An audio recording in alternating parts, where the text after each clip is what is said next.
नमस्कार दोस्तों, 1857 का जो रिवॉल्ट हुआ था, स्वतंत्र संग्राम हुआ था, उसके बारे में एक छोटी-सी इन्फॉर्मेशन बताऊँगा। बहुत लोगों का ये कहना है कि 1857 में ही हमारे देश को स्वतंत्रता मिल जाती, लेकिन ऐसा नहीं हुआ। क्यों? क्योंकि 1857 के विद्रोह के दरमियान कुछ ऐसे राज्य हैं, कुछ ऐसी रियासतें हैं जिन्होंने अंग्रेज़ों का साथ दिया था।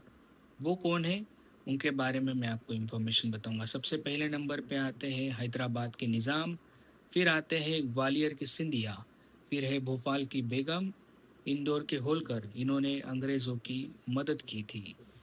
साथ ही साथ जो सिख रियासतें हैं, उसमें है पंजाब की पटियाला, नाभा और जिंद जैसी रियासतों ने अंग्रेज़ों को सैनिक और जो रसद होती है, यानी खाने-पीने का इंतज़ाम अंग्रेज़ों का किया था, सैनिकों की भी उन्होंने मदद की थी।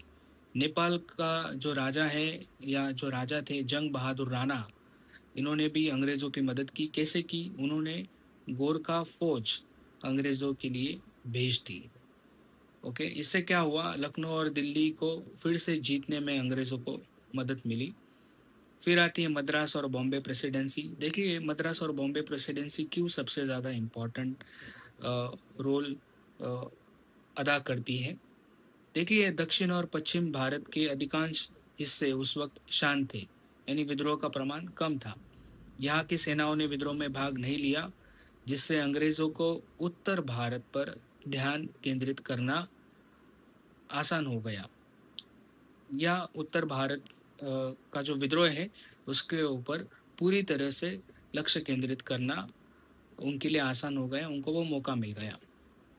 और साथ ही साथ जो शिक्षित मध्यम वर्ग जो है, उन्होंने भी इस विद्रोह में शामिल होना गलत समझा, क्योंकि जो शिक्षित मध्यम वर्ग था, उनका ये कहना था कि हमारे देश का विकास केवल अंग्रेज़ ही कर सकते हैं।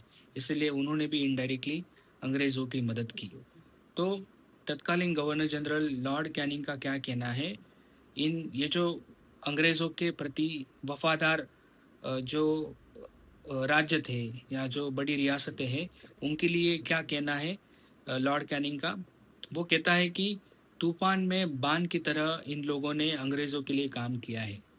तो अगर वो लोग या वो रियासतें या वो राज्य उस वक़्त अगर अंग्रेज़ों का साथ नहीं देते, तो 1857 में ही हमारे देश को स्वतंत्रता मिल जाती। ये सारी इन्फॉर्मेशन मैंने आपको ऊपर भी दी है, आप पढ़ सकते हो। एक बार वीडियो रिपीट कीजिए और ये जानकारी ज़रूर पढ़िए। Thank you very much, take care, bye.